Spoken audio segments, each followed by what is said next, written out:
새해가 되자마자 부동산 규제 완화 뉴스가 또 나왔습니다. 다주택자 양도세도 완화해준다는 내용이고요. 2023년은 부동산 규제 완화의 해가 될 것 같아요. 플러스 금리 인상도 멈추거나 내려가는 해가 될 가능성도 있죠. 이 수도권 부동산 2023년 최고 이슈가 될 키워드 중에 바로 이 GTX, 그 중에서도 A 노선을 이야기 안 할 수가 없죠. 지금까지는 몇 년 후 개통이다, 얼마 전만 해도 24년 정도의 개통이다 이렇게 말했는데 2023년이 되면서 GTX A 노선은 내년 개통으로 다가왔습니다. 2024년 6월부터 운행을 시작할 전망이에요. 바로 얼마 전에 GTX A 전동차 출고식을 진행했죠. 뭐 이렇게 생겼습니다. 생각보다 좀 촌스럽긴 한데요. 그게 중요한 건 아니고 바로 며칠 전에 삼성 동탄 간 터널 관통식도 진행을 했습니다. GTX A 노선도를 한번 살펴보겠습니다. 서울 주요 업무지구인 서울역, 삼성역 빠르게 갈 수 있다는 것인데 이곳에서 멀면 멀수록 그 효과가 더 크다고 볼 수가 있겠죠. 그 호재를 가장 많이 받았던 곳은 동탄과 운정인데요. 물론 많이 오른 만큼 조정장 때 또 많이 떨어지고 있기는 합니다. 그런데 GTX 개통이 다가오면 다가올수록 꾸준히 주목도가 높아질 것이기도 하죠. 동탄 외에도 호재를 받는 곳이 용인, 판교와 임해 쪽에 생기는 성남역, 위쪽으로는 서울 강남 쪽 출퇴근이 항상 부담스러웠었는데 교통혁명의 호재를 그대로 받죠. 킨텍스역, 일산 쪽입니다. 최대 환승역이 될 대곡역, 3기 신도시 창릉역이 예정되어 있죠. 그런데 이 경기도 수도권의 GTX 호재 지역은 저 말고도 많은 부동산 유튜버들이 분석을 많이 했죠. 제가 오늘 보려는 곳은 서울 안에서도 GTX 호재를 많이 받을 곳, 서울의 경계가 뭐 이런 식으로 있다라고 볼 수 있는데 그 안쪽에서 핵심 업무지구로 빠르게 갈 수 있는 곳, 눈에 확 들어오는 곳이 있죠. 맞습니다. 바로 이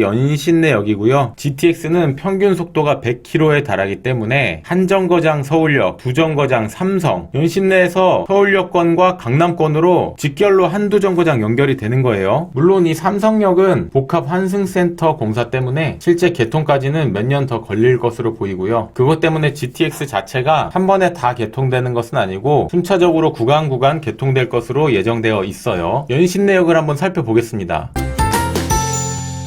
기존의 연신내는 6호선과 3호선이 다니고 있고요. 6호선 이용하면 연신내에서 상암 디지털 미디어 시티 9분, 공덕 24분, 3호선을 이용하면 경복궁까지 12분, 강남 신사역까지는 31분이 소요됩니다. 기존에도 교통이 나쁘지 않은데 GTX가 개통되면 연신내에서 한 정거장 서울역, 두 정거장 강남 삼성입니다. 이렇게 지하철 노선도에서 보니까 확실히 느낌이 오죠. 위성지도로 보면은 연신내 주변에 단지형 아파트가 거의 없습니다. 이쪽에 북한산 힐스테이트 하나 보이고 나머지는 다 재개발해야 되는 오래된 주택 빌라들, 그리고 역과 가까운 곳은 이 빨간색 상업지역으로 상권이 형성이 되어 있습니다. 연신내역 로드뷰를 한번 살펴보면 자, 이런 식으로 아직 시장 분위기가 남아있고 뭐 대형 빌딩도 있고 GTX 역사 공사하는 곳도 보이죠. 이렇게 봐도 역세권이라고 할 수 있는 아파트 단지는 눈에 보이진 않고 유동인구가 꽤나 되기 때문에 여기 스타벅스도 들어와 있고요. 주변에 단지형 아파트로 요 북한산 힐스테이트 7차 아파트, 101동에서 연신내역 3번 출구까지는 405m 정도고요. 걸어다닐만 하죠. 최근 거래를 살펴보면 2001년식 33평형이 21년도에 거래가 꾸준히 있었고 12억대 후반까지 갔었는데 2022년에는 8월 달에 9억 9천 실거래가 있었네요. 2층이기 때문에 기존 거래랑 단순 비교는 어렵지만 그래도 가격 조정이 있었다라고 볼 수 있겠죠. 네이버 부동산에서 호가 나온 거 살펴보면 33평 봤을 때 12억대, 13억대 매물까지도 보이고요. 일단 호가는 전혀 빠지진 않은 상태입니다. 체크해봐야 될 것은 단지 바로 뒤에 은혜초등학교가 폐교를 했어요. 초등학교 자녀 있는 분들에겐 좀 아쉬운데 불광초등학교로 좀 다녀야 되고 좋은 학교입니다. 자녀가 어렸을 때는 라이드가 좀 필요해 보여요. GTX를 이용할 수 있는 연신내역 주변에 유일하게 단지형 아파트라서 계속해서 이름이 오르내릴 것 같다는 생각이 들어요. 연신내역 주변으로 노후도가 진행된 곳들이 많습니다. 요 우측을 한번 봐주시겠어요? 빨간색이 진해질수록 30년 이상이 된 거고 요 파란색 쪽으로 갈수록 노후가 얼마 안 된 겁니다. 재개발 사업에서는 노후도가 심각할수록 진행이 될 수 있다는 거 참고하고 보시면 좋을 것 같고요. 연신내역에서 1시 방향 쪽으로 이쪽이 아주 새빨갛죠. 9시 방향 쪽도 많이 노후가 됐고요. 단지형 아파트가 귀하다 보니 재개발이나 역세권 구분상가 같은 것도 관심도가 높아지지 않을까 생각도 드는 거예요. 현재는 이